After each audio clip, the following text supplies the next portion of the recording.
Good morning. It's a beautiful day in San Antonio. It's like 3 o'clock in the morning, some shit like that. Okay, I wanted to try something a little bit different. I am a Ms. MOJO freak. I love the videos. I love watching the things that she has to say about music and film, TV shows, etc. It's just pulp culture to the max, and I love it. So I wanted to see if any of you are interested in this. So I'm going to try this and see what goes with that. I love all kinds of music, so it's perfect. Let's go.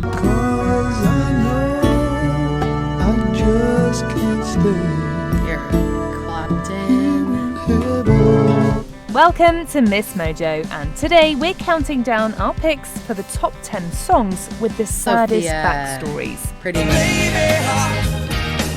Well, it's 3 a.m. I must be lonely. Hallelujah.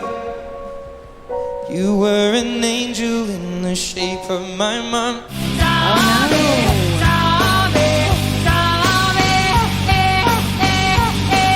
For this list, we'll be looking at songs tied to tragic events in real life. Which of these songs hits you in the feels? Commiserate with us in the comments. I love backstories with music, so I'm finding out a lot more about backstories with my reactions, and so yeah, I do love that. Number 10, Supermarket Flowers. The song I don't know at all. I do love Ed Sheeran. I've been listening to him since he started. I think he is way talented. Way talented. Ed Sheeran. Look how young. This heartbreaking song was inspired by an even sadder backstory. Took the supermarket flowers from the windowsill. I threw the day-old tea from the cup. When Sheeran was working on his album Divide, his grandmother was hospitalised. Sheeran visited her often and was quite close with her. Sadly, she passed away when he was wrapping up the album, and he poured his sorrow into this song. Dad always told me, don't you cry when you're down. But Mum, there's a tear every time that I blink. Sheeran wrote... Oh my goodness. I've lost all four of my grandparents. I do have in-laws, and they're special, you know what I mean? I was very, very close to my grandmother on my mom's side, and I miss her every day. Wrote the lyrics from his mother's point of view in an attempt to work through his emotions. The song was never meant to be released to the public, but after he performed it at his grandmother's funeral, his grandfather insisted that it be included on Divide. When God takes you back, he'll say hallelujah, you're home. Number 9, More. You could see how emotional he was. It's beautiful, but so sad at the same time. Smokey Robinson and the Miracles. Love, Smokey Robinson and the Miracles. This heartfelt love song was inspired by a long series of tragedies. Lead singer Smokey Robinson's wife Claudette was actually a member of the Miracles, so the two toured together from 1957 to 1964. Wow.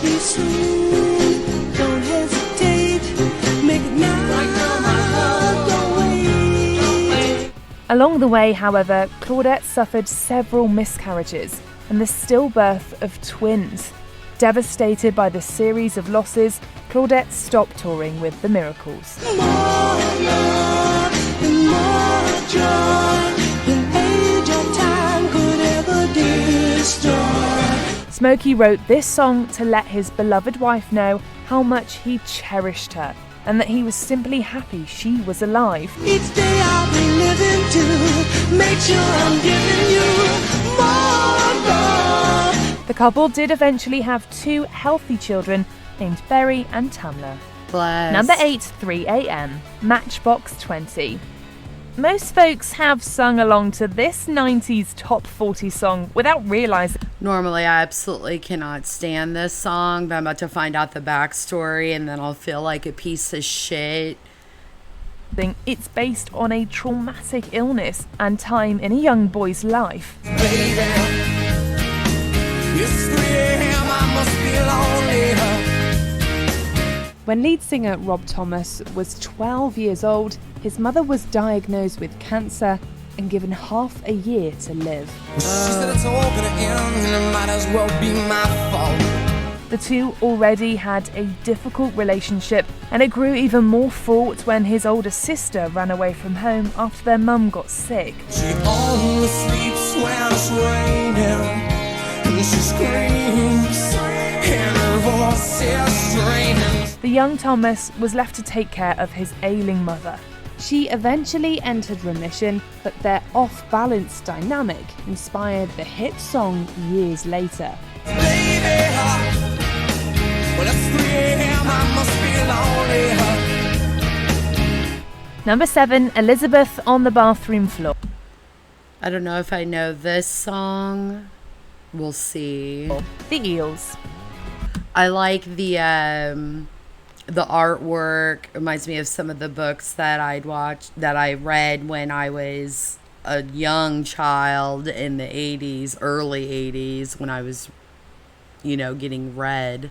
The second studio album from the Eels was composed after frontman Mark Oliver Everett lost his sister and his mother was diagnosed with terminal cancer. Jeez. Laying on the bathroom floor,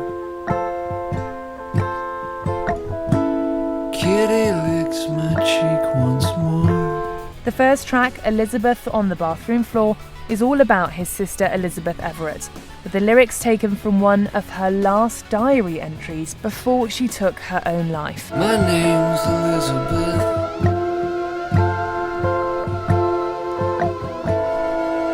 My life is shit and piss. The album title, Electro Shock Blues, also alludes to her experiences, referencing the electroconvulsive therapy she received whilst in psychiatric care. You can hear the tragedy of this story in every guitar note and in Everett's vocals. Waking up is harder when you wanna die. Number 6, You Learn, Alanis Morissette. I do know Alanis Morissette. I had the Little Jagged Pill CD, so I feel like I'm missing a word in there, but... The Canadian singer-songwriter often writes from personal experience, but the story behind this particular song is pretty sad. I reckon and walking around naked in your living room. When Morissette was in Los Angeles, she was robbed at gunpoint by a man on an empty street.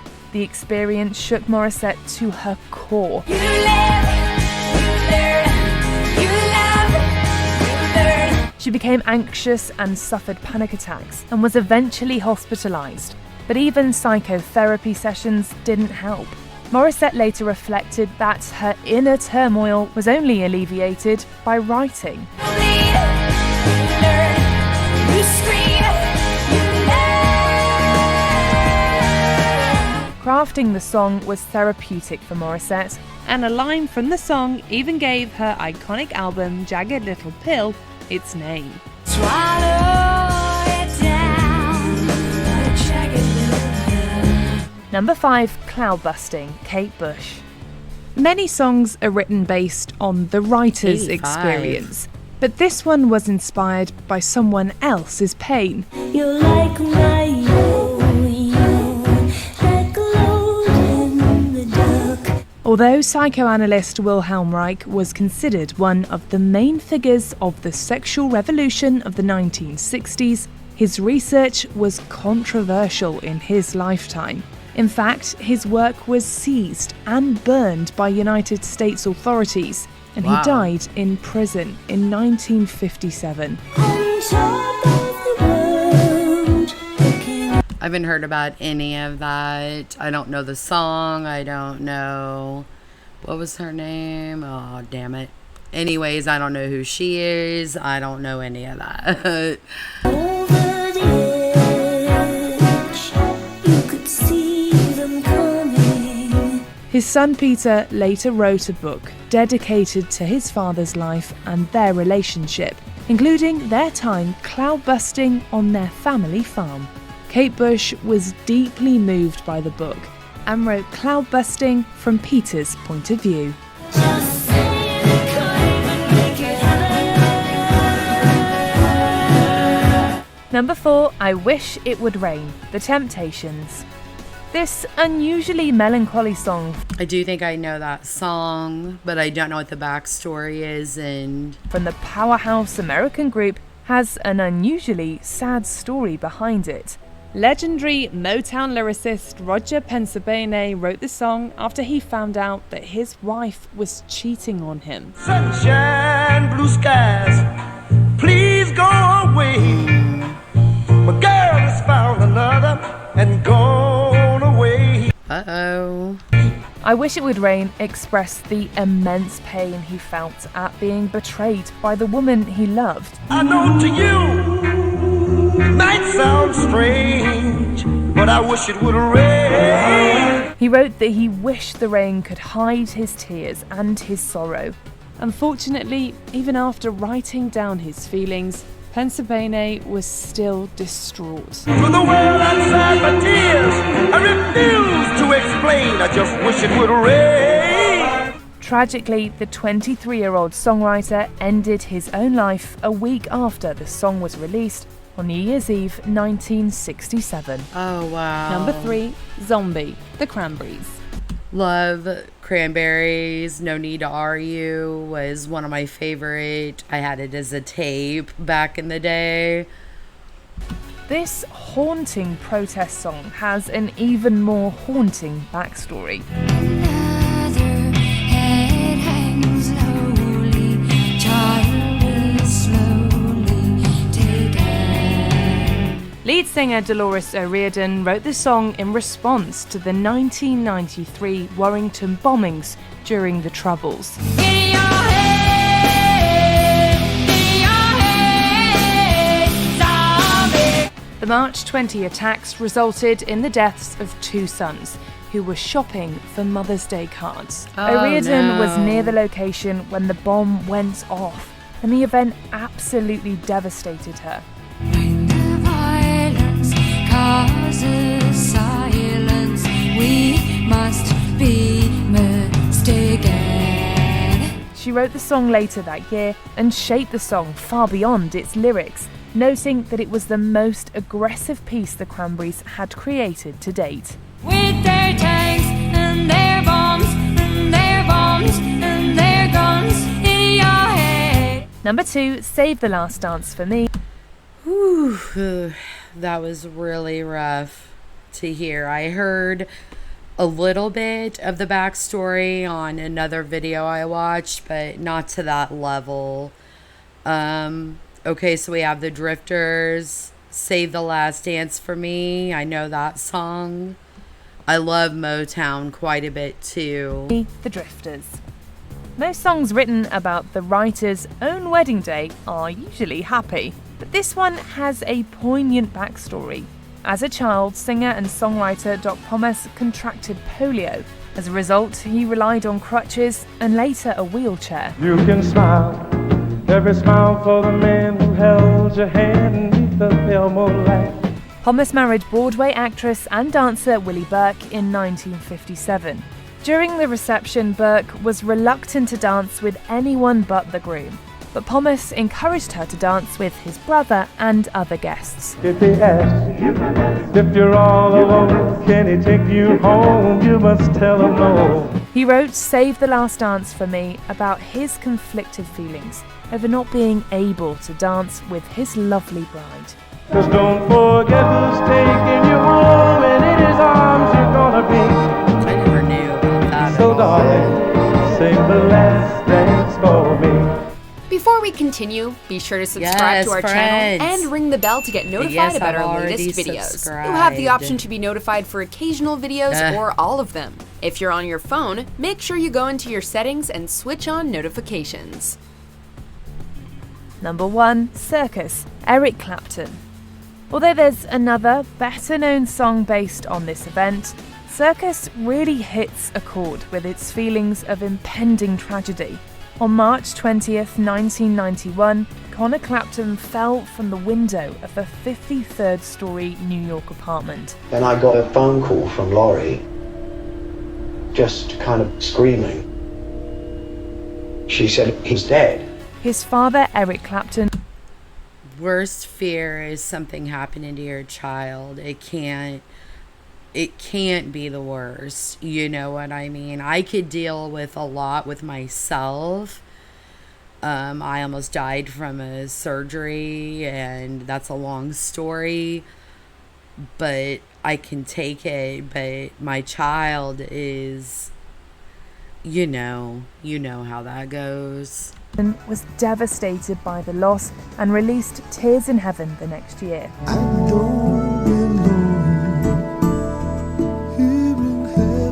In 1998, Clapton then released Circus Left Town, also known as Circus, which details the last night he spent with his son. When I smile, I'll be thinking of you, and everything will be alright.